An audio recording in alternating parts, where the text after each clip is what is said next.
Magluluto ako ng aming ulam. Ayan, tatlo lang naman kami dito kakain. Yan ang aking ulam. Oh.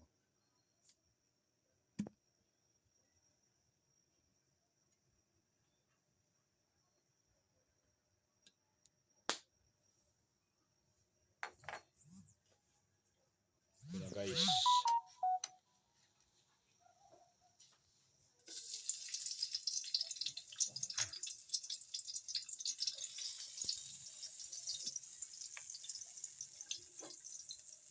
Sabi ng anak ko, tinula na lang daw para may sabaw. Kasi darating galing sa trabaho, wala siya pasok pag 2 araw. Basta tinula daw ulam. Yun ang request niya. Puro daw nakakain niyo doon tuyot. Mga dilata. Siyempre, alam mo naman pag sa Maynila, madalian. Eh pagka nandito sila sa bahay, na-request sila ng luto. Basta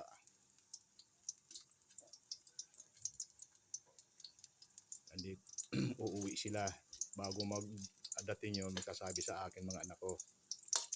Luto ko naman ganito. Itong isa kong anak, mahilig sa tinula ito. Mahilig sa sabaw.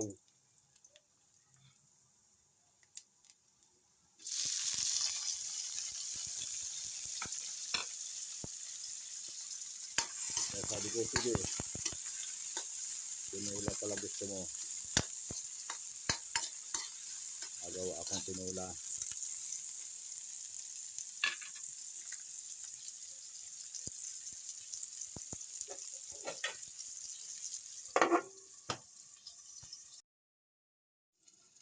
Ito na guys. Ilagay ko ng aking manok.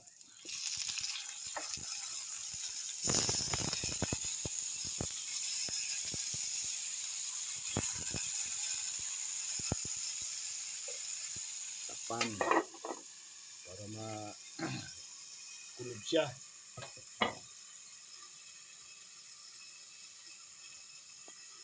Ito guys ang aking sistema. Niluluto ko muna reduce ko muna maigi para ma-absorb yung mga sibuyas, bawang, luya.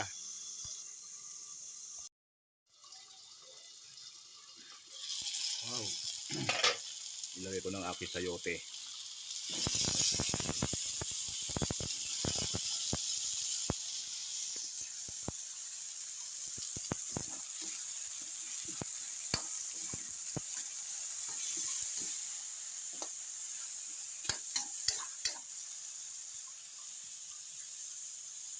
Takpan natin ulit, guys.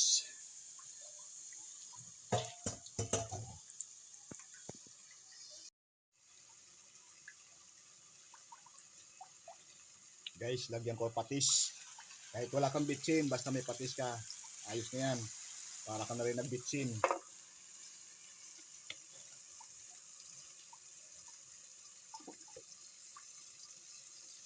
Tapos yung aking paminta.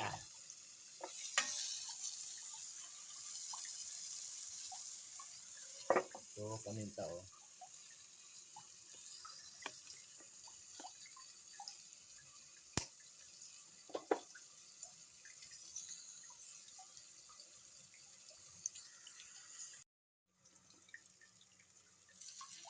Yan, lagyan ko ng tubig guys.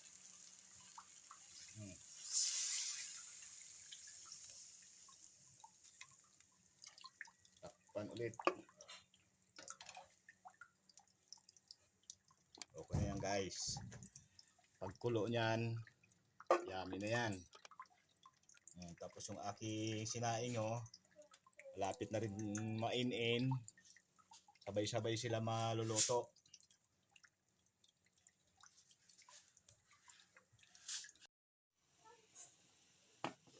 Wow, okay na. Kumukulo ng aking tinula.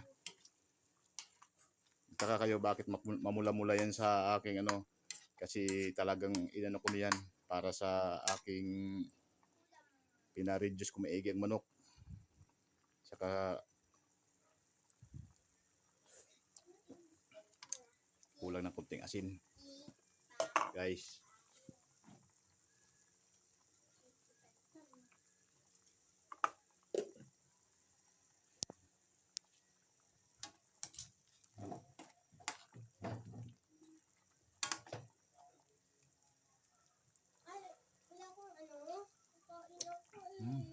Sarap. Sarap guys. Yummy ang aking tinula.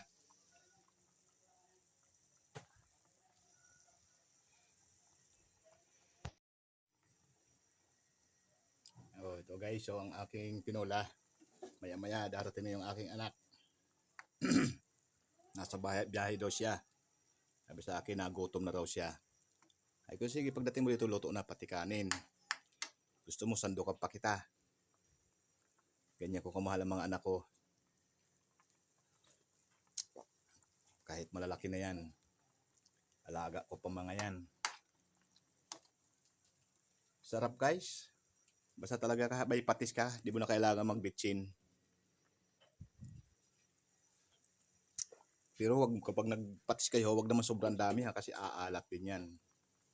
Buti kung marami rin sabaw. Kailangan control mo rin ang ano mo, paglagay ng patis. Pero sa akin, kaunti lang naman yung patis, kaya nagdagdag ako ng konting asin.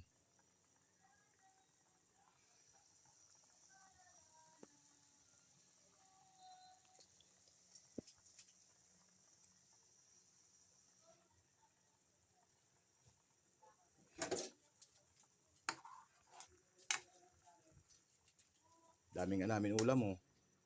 Ilan lang kami dito? 3 lang. Pang-apat yung darating na anak ko. Darating si tita, kaya pang-apat. Siyempre, gusto umuwi dito. Wala siya pasok 2 araw. Ay ang anak ko, ang apo ko guys, makulit. 3 lang daw kami. Ay darating nga ngayon si tita niya eh. Pakisuporta naman po ha kay Chef Noy from Erosi na paki-like and share. Don't forget sa aking mga ano ha. Kalimutan po ang aking like and share at saka comment. Tapos yung iba kong video, mayroon na pong ads. Huwag naman po paki-skip ng aking mga may ads ha. Panoorin po nyo. Sana po huwag nyo pagsawaan si Chef Noy from Erosin. Hinihingi ko po ang suporta po nyo mga guys. Don't forget, escape. Para naman po tulong nyo sa akin. Sa aking video ni Chef Noy.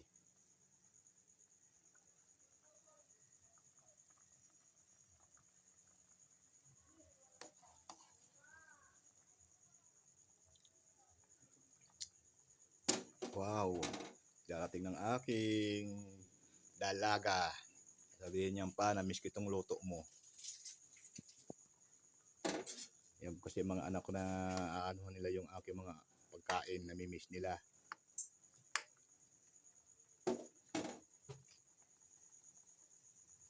Sana po huwag niyo pagsawaan ang aking mga video. Paki-like and share po.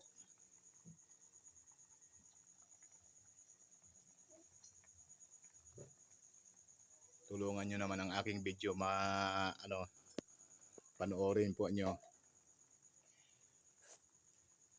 Para po happy. Happy po ang aking videohan. May nagtatanong-tanong din po sa akin sa tungkol sa menu. Sinasabi ko naman kasi ako hindi ako active ngayon sa mga restaurant, bahay na lang ako. Yung aking kaalaman din, sinishare ko kanila, guys. Kasi marami na ako nakatulungan na ngayon, nasa ibang bansa. Mga nasa barko, landbase. Yan po ang kanilang napuntahan. Thank you guys, like and share po.